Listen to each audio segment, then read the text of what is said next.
Do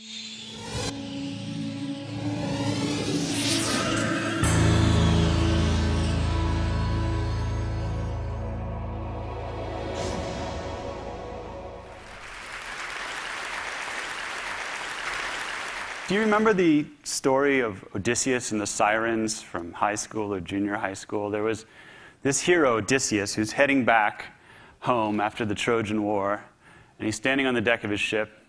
He's talking to his first mate, and he's saying, "Tomorrow we will sail past those rocks, and on those rocks sit some beautiful women called sirens, and these women sing an enchanting song, a song so alluring that all sailors who hear it crash into the rocks and die."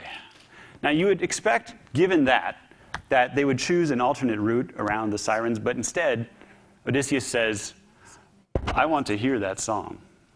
And so what I'm going to do is I'm going to pour wax in the ears of you and all the men, stay with me, so that you can't hear the song, and then I'm going to have you tie me to the mast so that I can listen and we can all sail by unaffected." So this is a captain putting the life of every single person in the ship at risk so that he can hear a song. And I'd like to think that if this was the case, they probably would have rehearsed it a few times. Odysseus would have said, "Okay, let's do a dry run. You tie me to the mast, and I'm going to beg and plead, and no matter what I say, you cannot untie me from the mast, all right? So tie me to the mast." And the first mate takes a rope and ties Odysseus to the mast in a nice knot. And Odysseus does his best job play acting and says, untie me, I want to hear that song, untie me." And the first mate wisely resists, doesn't untie Odysseus. And then Odysseus says, "Ha, I see that you can get it. All right, untie me now and we'll get some dinner."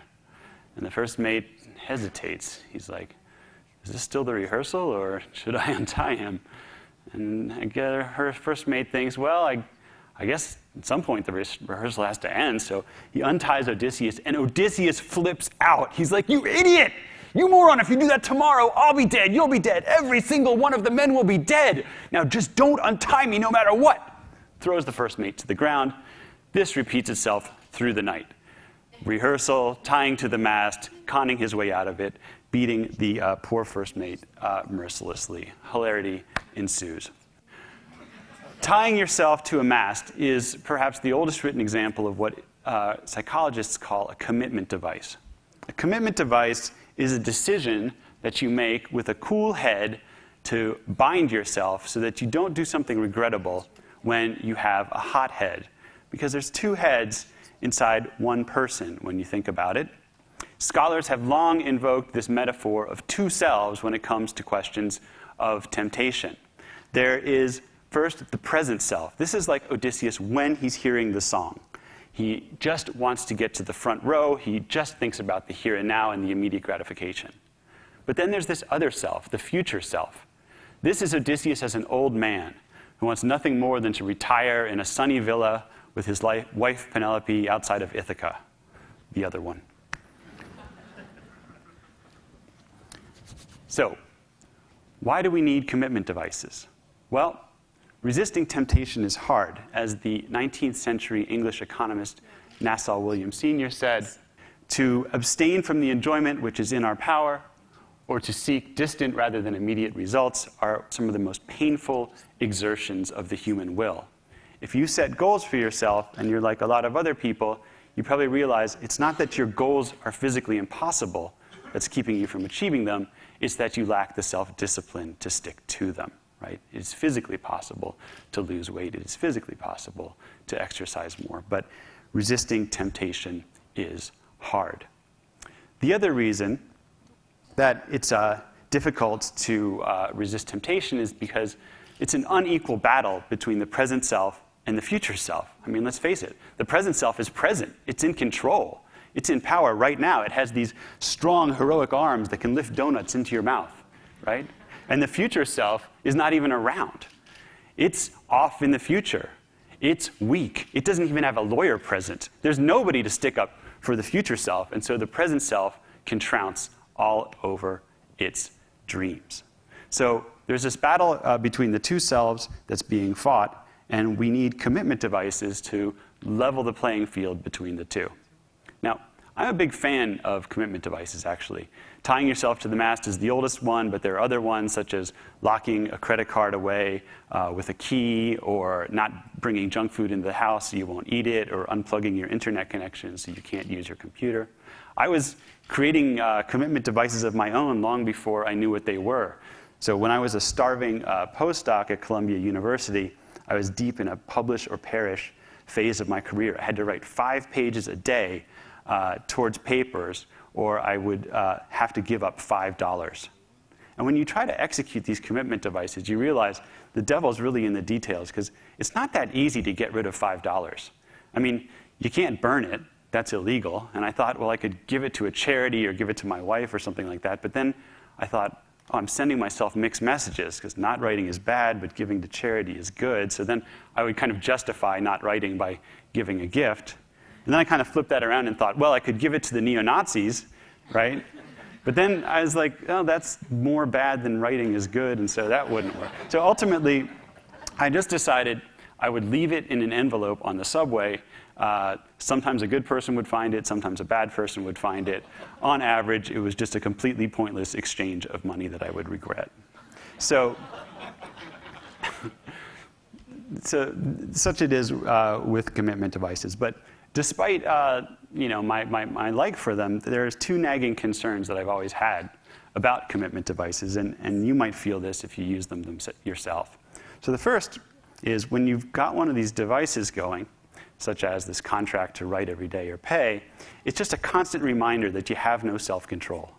You're just telling yourself, without you, commitment device, I am nothing, right? I have no self-discipline. And then when you're ever in a situation where you don't have a commitment device in place, like, oh my God, that person's offering me a donut and I have no defense mechanism, you just eat it, right? So I don't like the way that they take the power away from you. I think self-discipline is something that it's like a muscle. The more you exercise it, the stronger it gets. And the other problem with commitment devices is that you can always weasel your way out of them, right? You say, well, of course I can't write today because I'm giving a TED Talk and I have 5 media interviews and then I'm going to a cocktail party and then I'll be drunk after that, and so there's no way that this is going to work, right? In effect, you are like Odysseus and the first mate in one person. You're putting yourself, you're binding yourself, and then you're weaseling your way out of it, and then you're beating yourself up afterwards. So I've been working for about a decade now on finding other ways to change people's relationship to the future self without using commitment devices. In particular, I'm interested in the relationship to the future financial self. And this is a timely issue. I'm talking about the topic of saving. Now, saving is a classic 2 selves problem, right? The present self does not want to save at all. It wants to consume, whereas the future self wants the present self to save. So this is a timely problem. We look at the savings rate, and it has been declining since the 1950s. At the same time, the retirement risk index, the chance of not being able to meet your needs in retirement, has been increasing. And we're at a situation now where for every 3 baby boomers, the McKinsey Global Institute predicts that 2 will not be able to meet their pre-retirement needs while they're in retirement.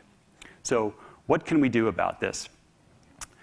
There's a philosopher, Derek Parfit, who said some words that were inspiring to my co-authors and I. He said that we might neglect our future selves because of some failure of belief or imagination. That is to say, we somehow might not believe that we're going to get old, or we might not be able to imagine that we're going to get old someday. On the one hand, it sounds ridiculous. Of course we know that we're going to get old, but aren't there things that we believe and don't believe at the same time?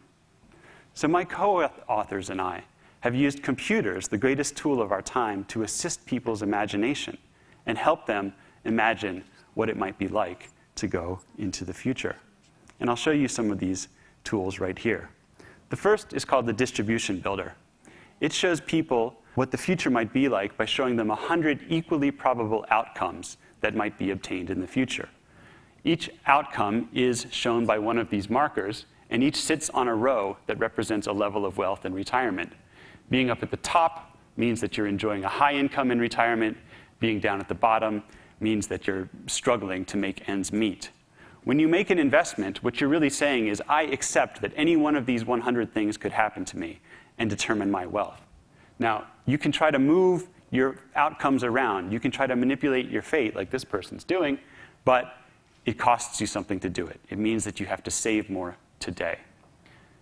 Once you find an investment that you're happy with, what people do is they click done, and the markers begin to disappear slowly one by one. It simulates what it is like to invest in something and to watch that investment pan out. At the end, there will only be one marker left standing, and it will determine our wealth in retirement.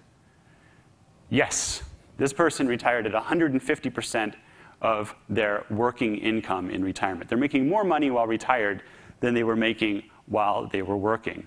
If you're like most people, just seeing that gave you a small sense of elation and joy, just to think about making 50% more money in retirement than before.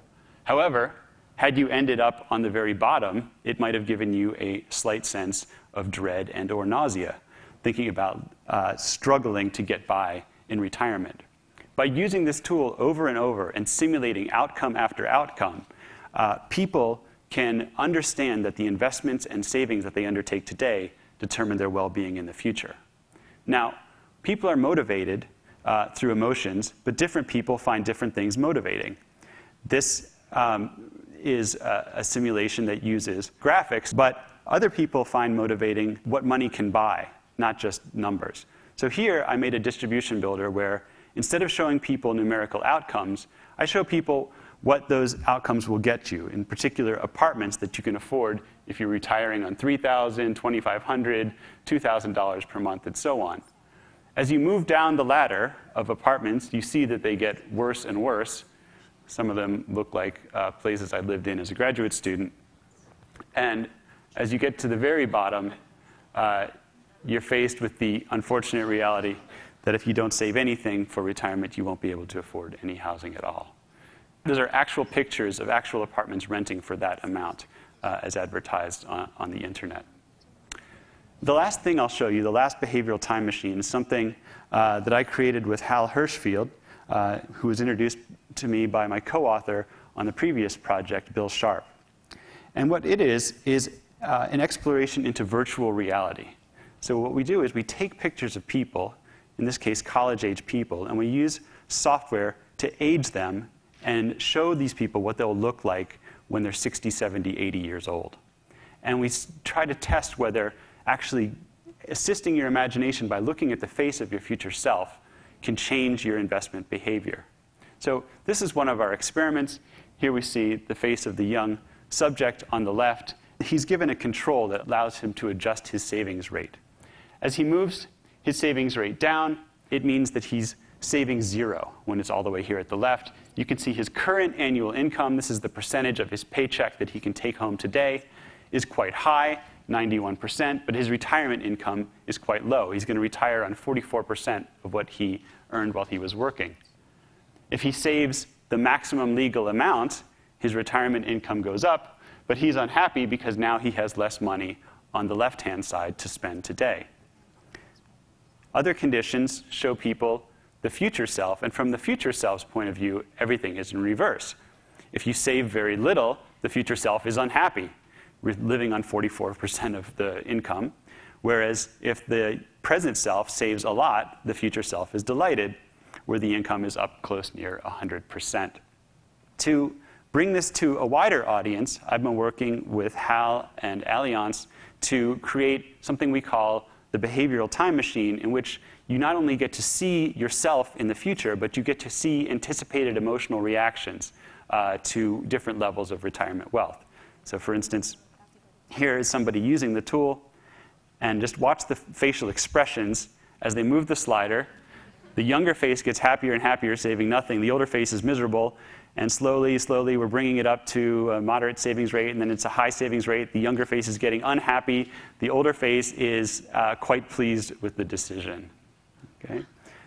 We're going to see if this has an effect on what people do. And what's nice about it is it's not something that's biasing people, actually, because as one face smiles, the other face frowns.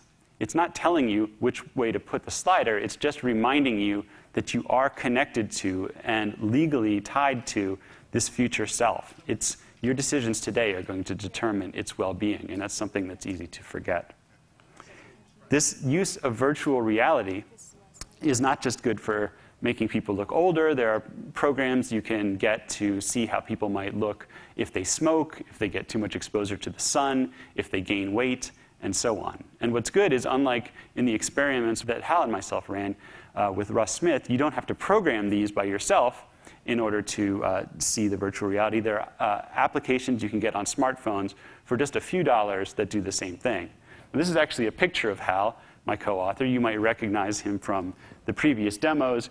And just for kicks, we ran his picture through the balding, aging, and weight gain software to see how he would look.